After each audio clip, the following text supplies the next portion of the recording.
ಕ್ರಿಸ್ತನನ್ನು ಪ್ರತಿಫಲಿಸುವಂತೆ ನಿಮ್ಮ ಆತ್ಮಗಳನ್ನು ವಾಕ್ಯದಲ್ಲಿ ಬಲಪಡಿಸುವ ಅನುದಿನದ ಧ್ಯಾನ. ಇಂದಿನ ಧ್ಯಾನದ ಶಿರೋನಾಮೆ, ಸಭೆಯಲ್ಲಿ ಸತ್ಯ ಧರ್ಮದ ಅಗತ್ಯತೆ ಇದೆ. ಈ ದಿನದ ದೇವರ ವಾಕ್ಯ, ಈ ಮನುಷ್ಯರು ಪರಾತ್ಪರನಾದ ದೇವರ ದಾಸರು, ನಿಮಗೆ ರಕ್ಷಣೆಯ ಮಾರ್ಗವನ್ನು ಸಾರುತ್ತಾರೆ. ಅಪೊಸ್ತಲರ ಕೃತ್ಯಗಳು 16ನೇ ಅಧ್ಯಾಯ 17ನೇ ವಚನ. ಸಭೆಯಲ್ಲಿ ಸತ್ಯವಾದ ಧರ್ಮವು ಇರಬೇಕಾದ ಅಗತ್ಯತೆ ನಮಗಿದೆ. ನಾವು ಮತ್ತೆ ನೂತನವಾಗಿ ಹುಟ್ಟಿದ್ದೇವೆ. ಪರಲೋಕ ಮೂಲದಿಂದ ಬಂದಿರುವ ಸತ್ಯದ ಶ್ರೇಷ್ಠವಾದ ತತ್ವಗಳನ್ನು ನಾವು ಕಾರ್ಯಗತಗೊಳಿಸುತ್ತಿದ್ದೇವೆ ಎಂದು ತೋರಿಸುವುದು ದೇವರ ಉದ್ದೇಶವಾಗಿದೆ. ಹೀಗೆ ಮಾತ್ರ ನಾವು ಮಹಿಮೆಯ ರಾಜ್ಯದಲ್ಲಿ ನಿತ್ಯ ಜೀವವನ್ನು ಹೊಂದಬಹುದು. ದೇವರ ಮಕ್ಕಳು ತಮ್ಮ ಸ್ವಾರ್ಥವನ್ನು ತ್ಯಜಿಸಿ ಶಿಲುಬೆಯನ್ನು ತೆಗೆದುಕೊಂಡು ಯೇಸುವನ್ನು ಹಿಂಬಾಲಿಸಿದರೆ ಈಗಿರುವುದಕ್ಕಿಂತ 1000 ಹೆಚ್ಚು ಕೆಲಸಗಾರರು ಇರುತ್ತಿದ್ದರು. ಪವಿತ್ರಾತ್ಮನ ಶುದ್ಧೀಕರಣದ ಅಗತ್ಯತೆಯೂ ನಮಗಿದೆ ಮತ್ತು ಅದು ನಮಗೆ ಅನುದಿನವೂ ಬೇಕಾಗಿದೆ. ಪ್ರಾರ್ಥನಾ ಮನುಷ್ಯರ ಅಗತ್ಯವೂ ನಮಗಿದೆ. ಹೌದು, ಯಾವುದೇ ಆಡಂಬರದ, ಉತ್ಸುಕತೆಯಿಲ್ಲದ, ಶಾಂತಿಯಿಂದ, ನಮ್ರತೆಯಿಂದ ತಮ್ಮನ್ನು ತಾವು ಜಯಿಸುವ ಪ್ರಾರ್ಥನಾ ಮನುಷ್ಯರ ಅಗತ್ಯವೂ ನಮಗಿದೆ. ಪ್ರಸ್ತುತ ಸತ್ಯದ ಜೀವವುಳ್ಳ ತತ್ವಗಳಲ್ಲಿ ನೆಲೆಗೊಳ್ಳುವುದೇ ನಮಗೆ ಅಗತ್ಯವಾಗಿದೆ. ಕುತರ್ಕ ಇವುಗಳೊಂದಿಗೆ ಸೈತಾನನು ನಮ್ಮ ನಂಬಿಕೆಯ ತತ್ವಗಳನ್ನು ದುರ್ಬಲಗೊಳಿಸಲು ಕೆಲಸ ಮಾಡುತ್ತಿದ್ದಾನೆ.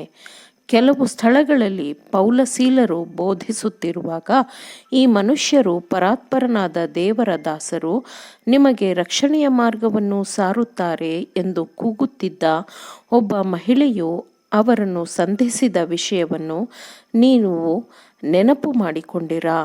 ಆಕೆಗೆ ಕಣಿ ಹೇಳುವ ಆತ್ಮವಿತ್ತು ಮತ್ತು ಭವಿಷ್ಯ ನುಡಿಯುತ್ತಿದ್ದರಿಂದ ಅವಳ ಯಜಮಾನನಿಗೆ ಹೆಚ್ಚಿನ ಲಾಭವಾಗುತ್ತಿತ್ತು. ಅವಳ ಪ್ರಭಾವವು ವಿಗ್ರಹಾರಾಧನೆಯನ್ನು ಉತ್ತೇಜಿಸಲು ಸಹಾಯ ಮಾಡುತ್ತಿತ್ತು. ಅವಳು ಹೀಗೆ ಅನೇಕ ದಿವಸ ಮಾಡಿದ್ದರಿಂದ ಪೌಲನು ಬಹಳವಾಗಿ ಬೇಸರಗೊಂಡು ಹಿಂತಿರುಗಿ ಆ ದೆವ್ವಕ್ಕೆ, ಅವಳನ್ನು ಬಿಟ್ಟು ಹೋಗು ಎಂದು ಯೇಸುಕ್ರಿಸ್ತನ ಹೆಸರಿನಲ್ಲಿ ನಿನಗೆ ಅಪ್ಪಣೆ ಕೊಡುತ್ತೇನೆ ಎಂದು ಹೇಳಿದನು. ಅದೇ ಗಳಿಗೆಯಲ್ಲಿಯೇ ಅದು ಬಿಟ್ಟು ಹೋಯಿತು. ಆಕೆಯು ಒಳ್ಳೆಯ ಮಾತುಗಳನ್ನೇ ಆಡುತ್ತಿದ್ದಳಲ್ಲವೇ ಎಂದು ನೀವು ಹೇಳಬಹುದು. ಮತ್ತು ಪೌಲನು ಅವಳನ್ನು ಏಕೆ ಖಂಡಿಸಬೇಕು, ಇಲ್ಲವೇ ಗದರಿಸಬೇಕು ಎಂದು ನೀವು ಕೇಳಬಹುದು.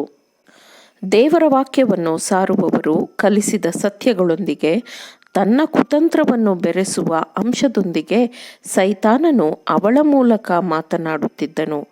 ಇಂದು ಸಹ ಅದೇ ಅಪಾಯವಿದೆ. ದೇವರ ಮುಂದೆ ಮೊಣಕಾಲೂರಿ ಲೋಕದಲ್ಲಿ ತುಂಬಿರುವ ದುಷ್ಟ ಪ್ರಭಾವಗಳ ವಿರುದ್ಧ ನಿಲ್ಲುವಂತೆ ಶಾಸ್ತ್ರಗಳು ಏನು ಹೇಳುತ್ತವೆ ಎಂಬುದರ ತಿಳುವಳಿಕೆಗಾಗಿ ಪ್ರಾರ್ಥಿಸಬೇಕಾದವರ ಮೂಲಕ ಶತ್ರುವು ತನ್ನ ಕುತರ್ಕದ ಕುತಂತ್ರವನ್ನು ತರಲು ಪ್ರಯತ್ನಿಸುತ್ತಿದ್ದಾನೆ. ದೇವರು ಈ ವೈಜ್ಞಾನಿಕವಾದ ಕುತರ್ಕವನ್ನು ಪ್ರತಿಯೊಂದು ಹೃದಯದಿಂದಲೂ ತೆಗೆದುಹಾಕಿ ಶುದ್ಧ ಮಾಡಬೇಕೆಂದು ಬಯಸುತ್ತಾನೆ. ಪ್ರತಿಯೊಂದು ದುಷ್ಟ ವಂಚನೆಯ ಬಲೆಯನ್ನು, ಕುತಂತ್ರವನ್ನು, ಕೆಟ್ಟ ಕೆಲಸವನ್ನು ಖಂಡಿಸಬೇಕು ಎಂದು ದೇವರು ಬಯಸುತ್ತಾನೆ.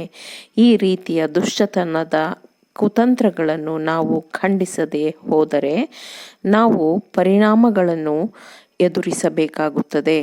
ನಾವು ದೇವರ ಹತ್ತಿರ ಬೆಳಕಿಗಾಗಿ ಹೋಗಬೇಕು ಎಂದು ದೇವರು ಬಯಸುತ್ತಾನೆ ಮತ್ತು ನಾವು ಎಲ್ಲೇ ಹೋದರೂ ದೇವರ ಪ್ರಸನ್ನತೆಯನ್ನೂ ನಮ್ಮ ಜೊತೆ ಒಯ್ಯಬೇಕು ಎಂದು ದೇವರು ಬಯಸುತ್ತಾನೆ. ನಿಮ್ಮ ಅನುಭವವನ್ನು ತಡೆದು ನಿಮ್ಮ ನಂಬಿಕೆಯನ್ನು ದುರ್ಬಲಗೊಳಿಸುವಂತಹ ಸಣ್ಣ ಸಣ್ಣ ನಾರಿನಂತಹ ವಿಷಯಗಳಿಂದ ತನ್ನ ವಂಚನೆಯ ಕುತರ್ಕಗಳನ್ನು ಶತ್ರುವು ಪ್ರಕಟಪಡಿಸುತ್ತಾನೆ. ಯಾವುದು ಸತ್ಯ, ಯಾವುದು ಮಿಥ್ಯ ಎಂಬುದನ್ನು ನೀವು ಗ್ರಹಿಸುವಂತೆ ಪರಲೋಕದ ಅಂಜನದಿಂದ ನಿಮ್ಮ ಕಣ್ಣುಗಳು ಅಭಿಷೇಕಿಸಲ್ಪಡಬೇಕು ಎಂದು ನಾನು ಪ್ರಾರ್ಥಿಸುತ್ತೇನೆ. ಕ್ರಿಸ್ತನ ನೀತಿವಂತಿಕೆಯ ಬಿಳಿಯ ನಿಲುವಂಗಿಯನ್ನು ನಾವು ಧರಿಸಬೇಕು. ನಾವು ದೇವರ ಜೊತೆ ನಡೆಯಬೇಕು, ದೇವರೊಂದಿಗೆ ಮಾತನಾಡಬೇಕು. ಆಮೇನ್. ದೇವರ ವಾಕ್ಯಗಳನ್ನು ಶ್ರದ್ಧೆಯಿಂದ ಆಲಿಸುವವರು ಮಾತ್ರವೇ ಆಗಿರದೆ ಪಾಲಿಸುವವರೂ ಆಗಬೇಕೆಂದು ನಿಮ್ಮನ್ನು ಉತ್ತೇಜಿಸುತ್ತೇನೆ. ಪರಿಶುದ್ಧಾತ್ಮನ ಸಹಾಯದಿಂದ ಆಲಿಸಿದ ನಿಮ್ಮೆಲ್ಲರಿಗೂ ಧನ್ಯವಾದಗಳು. ಮತ್ತೆ ದೈನಂದಿನ ಧ್ಯಾನಕ್ಕಾಗಿ ನಾಳೆ ಸಂಧಿಸೋಣ. ಆಮೇನ್.